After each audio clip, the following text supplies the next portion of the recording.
Nuclear non proliferation treaty నుంచి బయటకు రావాలని ఇరాన్ నిర్ణయించినట్టుగా ఖమేనీ ప్రకటించినట్టు వార్తలు వస్తూ ఉన్నాయి సార్.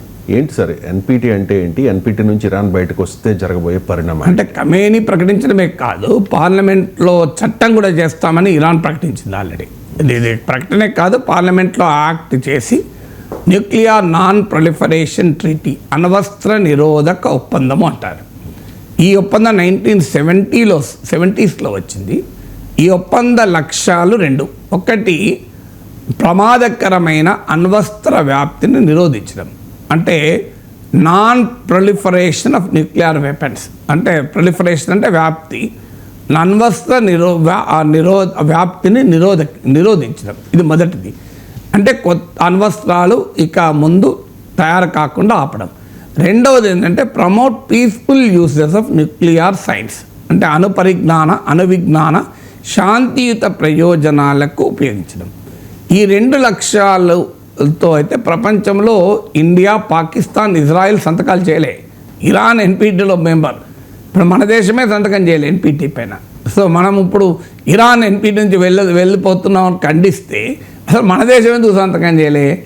ఎందుకంటే ఈ ఎన్పిటి ఒప్పందములో ఉన్న లోపం ఏంటంటే ఇది సంపూర్ణ నిరాయుధీకరణ కోరుకోదు, అణ్వస్త్ర వ్యాప్తిని మాత్రమే కోరుకుంటుంది. అంటే టోటల్ డిజార్మమెంట్ కోరుకోకుండా నాన్ ప్రొలిఫరేషన్ కోరుకుంటుంది. రెండింటి మధ్య తేడా ఏంటంటే టోటల్ డిజార్మమెంట్ అంటే ఎవరి దగ్గర అణ్వాయుధాలు ఉండద్దు. నాన్ ప్రొలిఫరేషన్ అంటే కొత్తగా ఎవరికి అణ్వాయుధ సామర్థ్యం రావద్దు అని. అంటే ఇది క్లియర్గా న్యూక్లియర్ హ్యావ్ నాట్స్ మధ్య ఒక వివక్షను క్రియేట్ చేస్తుంది. అందుకే ఇండియా దీనిపైన సంతకం చేయలేదు. వివక్షపూరిత ఒప్పందం ఇది అణుజాత్యహంకారాన్ని తెలియజేస్తుంది, న్యూక్లియర్ అపార్థీడ్ అని మనం కూడా రిజెక్ట్ చేశాం. రిజెక్ట్ చేసినందుకు 1970లో మనము తారాపూర్ అణువిద్యుత్ కేంద్రం 1969లో మొదటిసారిగా ఏర్పాటు చేసుకుంటే దాని నుంచి అమెరికా వెనక్కు తగ్గింది. తర్వాత రాజస్థాన్లోని రావత్ బట్టాలో మనం 2 కెనడా సహకారంతో అణు విద్యుత్ కేంద్రాలు పెడితే కెనడా కూడా ఆ సహకారాన్ని ఆపివేసింది మనం ఎన్పిటిపై సంతకం చేయనందుకు. అందువల్ల ఎన్పిటిపై సంతకం భారతదేశం చేయలేదు. ఎందుకు? కారణం ఇది. మనము సంపూర్ణ నిరాయుధీకరణకు అనుకూలం కానీ ఒక వివక్షపూరితమైన ఒప్పందాలు మేము అంగీకరించము అని. కానీ ఇంట్రెస్టింగ్ ఏంటంటే ఇరాన్ అందులో మెంబర్. ఇప్పుడు ఇరాన్ ఏమంటుంది, మేము ఎన్పిటి నుంచి వెళ్ళిపోతాం అంటే అణ్వాయుధాలు తయారు చేస్తాం అనడం లేదు. అదే స్టేట్మెంట్లో ఎన్పిటి నుంచి మేము వైదొలుగుతాం కానీ అణ్వాయుధాలు మాత్రం తయారు చేయము, ఇది మా మత ప్రవక్త ఇచ్చిన ఆదేశము, మాకు దీనికి ఫత్వా ఉంది అని కూడా అంటున్నారు. But Iran నమ్మగలమా?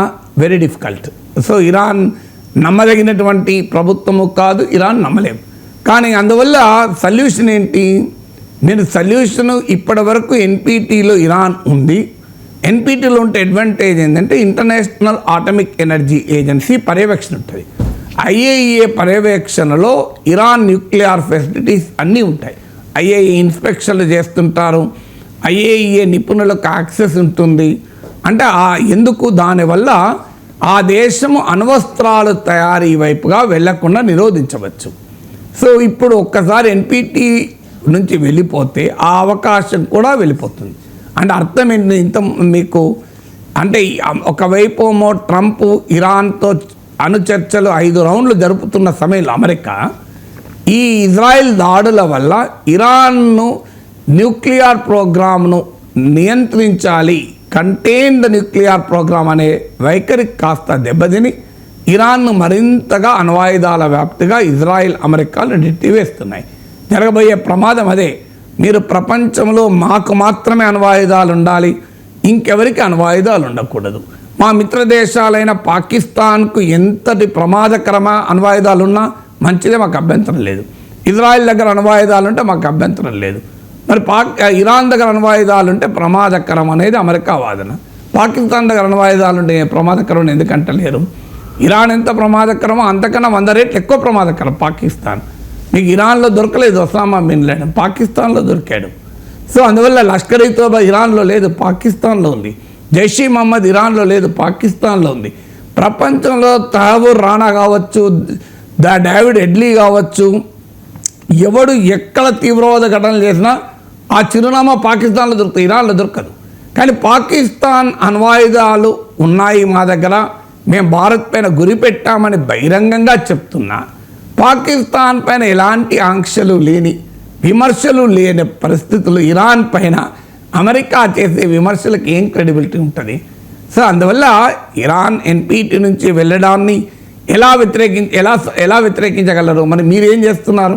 రేపు ఇరాన్ అడుగుతుంది మీరేం చేస్తారు. ఇప్పుడు ఆఖరికి పాకిస్తాన్ దగ్గర అణ్వాయుధాలు ఉండడం ఒక రకంగా ఇరాన్కు బలం చేకూరుతుంది. నిన్ననే ప్రకటించారు పాకిస్తాన్, ఇరానియన్ టాప్ జనరల్, మాపై గనక ఇజ్రాయిల్ దాడి చేస్తే ఇజ్రాయిల్ పైన పాకిస్తాన్ అణ్వాయుధాలు ప్రయోగిస్తానంటోందని. అఫ్కోర్స్ పాకిస్తాన్ దాన్ని ఖండించింది, ఎవరైనా అధికారికంగా ఖండిస్తారు.